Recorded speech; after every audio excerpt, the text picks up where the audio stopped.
ये है मेरी सारी 1 से 1.5 महीने की मैं so very very good morning friends. मेरी हो गई थी सुबह 5 बजे एंड फ्रेश वगैरह हो गई थी एंड मैं बैठ गई थी 5:15 बजे पढ़ने के लिए। एंड सबसे पहले स्लॉट पे मैंने रखा है इंग्लिश एंड मैंने सोचा कि सबसे पहले मैं सिनोनिम्स पढ़ लूँ, देन उसके बाद मैं एरर्स वगैरह पढ़ लूँगी, जिसमें कि जो एरर्स के क्वेश्चन मेरे को लास्ट टाइम जो मैंने रिविज़न करी थी उसमें थोड़ी सी दिक्कत आ रही थी। तो इसलिए मैंने सोचा कि 1 से 1.5 घंटे तक मैं सिनोनिम्स पढ़ लूँगी, जिससे कि मेरे सिनोनिम्स भी क्लियर हो जाएंगे एंड साथ में एरर को भी लेके चलूँगी। तो मेरा ये जो रहेगा इंग्लिश का शेड्यूल रहेगा, मेरा जो टारगेट रहेगा वो 2 से ढाई घंटे के आसपास रहेगा। ज़्यादा लंबा नहीं खींचूंगी, क्योंकि सुबह सुबह क्या है ना, ज़्यादा जीएस पढ़ने से, क्योंकि जब तक अपने हाथ वाथ नहीं चलेंगे ना, सिर्फ माइंड चलता रहेगा, तो उससे थोड़ी सी नींद भी आती है। तो इसलिए मैं अच्छे से फ्रेश वगैरह हो गई थी एंड थोड़ी सी स्ट्रेचिंग वगैरह भी कर ली थी छत पे ही मैंने। देन उसके बाद मैंने अपनी इंग्लिश स्टार्ट करी, ताकि मुझे नींद वगैरह बिल्कुल भी ना आए।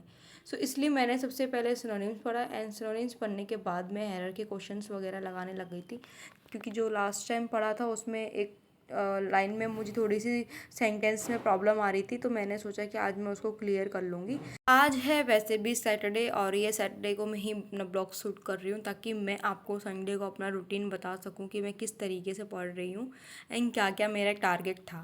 सो फ्रेंड्स, मैंने अपना इंग्लिश का स्लॉट कर लिया है पूरा। इंग्लिश का स्लॉट पूरा करने के बाद मैंने अपनी करी रूम की सफाई। आज सबसे पहले मैंने रूम की सफाई नहीं करी थी, क्योंकि मुझे अब लाइब्रेरी नहीं जाना है, घर पे ही पढ़ाई करनी है, क्योंकि अभी मेरे पास इतने पैसे नहीं हैं एंड बच्चे भी सोच रही हूँ पढ़ाना शुरू कर दूँ, ताकि मैं पैसे कमा के थोड़ा सा पढ़ सकूँ। इसलिए मैंने सोचा कि घर पे ही रहना है, तो सबसे पहले पढ़ लेती हूँ। लाइब्रेरी जाते टाइम में ये होता है कि यार घर की सफाई वफाई करके लाइब्रेरी में अच्छे से पढ़ाई हो जाएगी। मेरे को बहुत अच्छे से लग रहा था, लाइब्रेरी में पढ़ाई भी बहुत अच्छी हो रही थी, यानी फ्रेंड्स वगैरह भी थे तो अच्छे से समझ में भी आ रहा था। लेकिन अब मुझे घर पे ही रहना है, तो इसलिए मैंने सबसे पहले 2 ढाई घंटे पढ़ाई करी एंड रूम की सफाई करी। उसके बाद मैंने हलवा बना के खाया एंड खाने के बाद अगेन मैं बैठ गई थी अपने शेड्यूल के साथ। चूँकि मैंने रखा था अपने शेड्यूल में सेकंड स्लॉट में रखा था math. Math is most important in our life and our exam, because math देखो, इस टाइम जो अभी चल रहा है ना, एसएससी में जितने भी ये हड़ताल चल रहे हैं, हर एक चीज़ चल रही है, वो सब चीज़ हम लोगों के लिए चल रहे हैं। जितने भी टीचर्स पिटाई खा रहे हैं, इतना सपोर्ट कर रहे हैं एंड इतनी धक्का मुक्की कर रहे हैं उनके साथ, इतना हमें वो प्रोटेस्ट कर रहे हैं, फिर भी अगर हम उनके इतनी मेहनतों के बावजूद भी खरे ना उतरे, तो फिर हम पे शर्म है भाई। एक स्टूडेंट होने में शर्म है, क्योंकि आप पढ़ रहे हो, टीचर्स को दिख रहा है, तभी वो आपको प्रोटेस्ट कर रहे हैं। अदरवाइज उनका क्या मतलब बन रहा है? आपका पेपर है, आप करो चाहे ना करो, फेल हुआ, उन्हें तो पैसे मिल रहा है, चाहे यूट्यूब से, चाहे आप अपना पेड खर्च ले रहे हो तो उनको मिल रहा है। लेकिन फिर भी वो पैसा ना देख के हमारे लिए खड़े हैं, इतनी पिटाई खा रहे हैं। सर का हार्ट भी टूट गया है, आदित्य रंजन सर का था, पता नहीं है कौन से जेल में लेकर जा रहे हैं, फिर भी वो हमें समझ रहे हैं। तो फ्रेंड्स, अभी भी बहुत अच्छा मौका है, आप लोग अपनी पढ़ाई अच्छे से करिए, अपने टारगेट को अचीव करिए एंड कंटिन्यू पढ़ाई करिए। आपके टीचर आपके पीछे खड़े हैं एक पेरेंट्स बन के, यू नो कि आपके पेरेंट्स भी हैं एंड टीचर भी है। तो जब गुरु आपके साथ खड़ा होना, तो भाई किसी भी चीज़ की ज़रूरत नहीं पड़ेगी आपको बिल्कुल भी डरने की। एंड पढ़ाई से रिलेटेड तो ऑलवेज सारे के सारे प्लेटफॉर्म आपके साथ रहते ही हैं। सो फ्रेंड्स, आज का भी मेरा टारगेट यही था कि मैं सेल्फ स्टडी करूँ एंड मैथ का मैंने टारगेट पूरा कर लिया था। उसका मैंने खाया खाना, ज़्यादा कुछ हार्ड खाना नहीं बनाया था, क्योंकि दिन में फिर घर पे हूँ इस टाइम, थोड़ी सी मतलब मौसम भी ऐसा है ना, थोड़ी गर्मी सर्दी, तो थोड़ा सा आलस आ जाता है। तो इसलिए मैंने सोचा कि नॉर्मल ही खाना खाऊं, क्योंकि पेट भर के खाना खा लूँगी ना तो मुझे नींद आएगी। तो मैंने सोचा कि नहीं, बिल्कुल नहीं सोना। जब मेरे पीछे लोग इतनी मेहनत कर रहे हैं, तो मुझे भी अपनी मेहनत पे चार चांद लगाना है। इसलिए फर्स्ट स्लॉट पे मैंने रखा था इंग्लिश एंड 2 से ढाई घंटे के आसपास ये चला था एंड 3.5 घंटे का रखा था मैंने अपना मैथ का टारगेट। 3.5 घंटे के में बीच में मैंने 10 से 15 मिनट का रेस्ट लिया था। रेस्ट लेने के बाद अब मैंने खाना पीना बनाया था अपना, थोड़ा सा 1 घंटे का वहाँ रेस्ट ले लिया था एंड देन अब मैं फिर से बैठ गई थी अपना। सबसे पहले मैंने निकाला कि एनटीपीसी का एग्ज़ाम मेरा कहाँ है कहाँ नहीं है। मेरा फ़ोन लैपटॉप में चल नहीं रहा था, मैंने फ़ोन खोलने की कोशिश करी, लेकिन फ़ोन तो मेरा वो पूरा ख़राब ही है, उसमें तो सिम भी नहीं डली है, तो मैं इसको यूज़ कैसे करूँ कुछ समझ नहीं आ रहा था। और यहाँ पे थोड़ी सी साइट खुली एंड साइट पे मैंने देखा कि भाई मैं अपना देखती हूँ मेरा एनटीपीसी अंडर ग्रेजुएट का मेरा एग्ज़ाम कहाँ पड़ा है, सेंटर कहाँ पड़ा है। लेकिन वो मैं क्या ही करूँ, काफ़ी देर हो गया था लेकिन वो ओपन नहीं हो रहा था। फिर जाके लास्ट में थोड़ा सा ओपन हुआ तो मैंने सोचा कि अब मैं इसमें अपना डालती हूँ रजिस्ट्रेशन नंबर।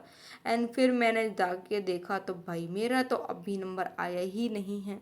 नंबर यानी कि मेरा अभी सिटी सेंटर नहीं आया। मैंने कोशिश करी प्रॉपर देखने की, लेकिन 2 बार चेक करा, लेकिन फिर मैंने देखा कि नहीं अभी मेरा नहीं आया। अभी मेरे पास भी मौका है। देखो सीजीएल में भी आपका math, reasoning, English and GS है, ऐसे ही आपका एनटीपीसी में मैथ, रीजनिंग एंड जीएस है, स्टैटिक जीके है। तो आप लोग ना जिस चीज़ की तैयारी कर रहे हो ना, आप जो अदर फॉर्म भी भर दो, माना कि टारगेट आप एक को ही रखिए, लेकिन फिर भी आप ये देखा करिए कि आपके सेकंड एग्जाम जो है बैकअप में जो आपने फॉर्म फिल करा है उसमें भी अगर सेम सिलेबस है और 19-20 का अंतर है, तो भाई प्रीलिम्स को छोड़ के मेंस की प्रैक्टिस क्या करें ताकि आपको दोनों एग्जाम अच्छे से क्लियर हो जाए एंड आप अपनी प्रैक्टिस को बहुत अच्छे से स्ट्रॉन्ग कर सके। सो यहाँ पे मैंने चेक कर लिया था, मेरा एग्ज़ाम सिटी नहीं आया था, तो मैंने देखा कि पहले अब उसके बाद में थोड़ा सा रेस्ट लिया एंड रेस्ट लेने का अगेन मैंने अपनी स्टार्ट करी जीके की क्लास। और अभी मैं जीके की क्लास लूँगी नवीन सर की। यू नो कि अभी वैसे भी यूट्यूब पे कितनी भी क्लास क्यों ना ले लो, सबसे पहले जो आता है वो है ऐड, जो हम सबको परेशान करता है। और यहाँ पे मेरे पास जीके की बुक रखी हुई थी, उसको मैंने ओपन कर ली थी एंड साथ में मैंने क्लास भी शुरू कर दी थी, जिसमें मेरे नेट का बहुत इशू चल रहा था, क्योंकि मेरे फ़ोन से नेट का कनेक्ट था तो उसमें थोड़ी सी दिक्कत आ रही थी मुझे। लेकिन फिर भी मैंने हिम्मत नहीं छोड़ा था, मैंने कहा जैसा भी होगा मैं ट्राई करूँगी। देख नहीं पाऊँगी तो बुक रखी है, मैं बुक में देख लूँगी, सुन तो सकती हूँ ना। जीके भाई आप सुन को भी अच्छे से याद कर सकते हो, ऐसा नहीं है। अगर आपके पास बुक है और आपको थोड़ी सी भी अगर पिक्चर्स दिख रही है ना अच्छे से, तो आप समझ सकते हो। लेकिन भगवान का अच्छा हुआ कि हाँ वो थोड़ा सा वीडियो अच्छी हो गई थी एंड चलने भी लग गई थी, जिससे मुझे अच्छे से क्लियर दिख भी रहा था, आप देख भी सकते हैं।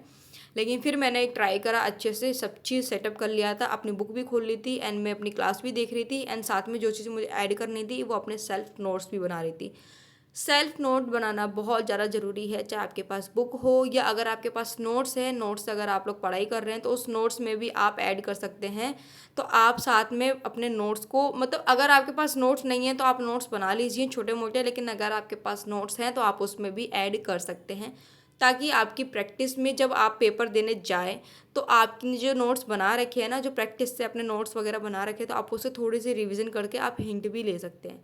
सो यहाँ पर थी मेरी क्लास 1.5 घंटे की, जो मुझे लग गई थी 3 घंटे के आसपास, क्योंकि मैंने बीच में ले लिया था 5 मिनट का ब्रेक एंड मैं 1 से 1.5 घंटे के बाद 5 से 10 मिनट का ब्रेक लेती हूँ, ताकि मेरी पढ़ाई अच्छे से हो जाए एंड जो मेरा टारगेट होता है उसको मैं अच्छे से अचीव कर सकूँ। क्योंकि 8 घंटा पढ़ना कोई बड़ी बात नहीं है, लेकिन उस 8 घंटे को अच्छे से पढ़ना वो बहुत बड़ी बात हो जाती है। तो इसलिए आज का मेरा टारगेट यहीं पे ख़त्म होता है एंड लास्ट में मैं आपको दिखाती हूँ कि मेरी 1 से 1.5 महीने की मेहनत क्या है एंड क्या नहीं है। सो आइए देखते हैं कि मेरी मेहनत में मैंने कितनी मेहनत करी है। ये है मेरी सारी 1 से 1.5 महीने की मेहनत, जिसमें सारे के सारे पेन मैंने ख़त्म कर दिए हैं। कुछ भी नहीं है, पूरे के पूरे पेन ख़त्म हो गए और ये मैथ सॉल्व कर करके मैंने सारे पेन ख़त्म कर दिए हैं।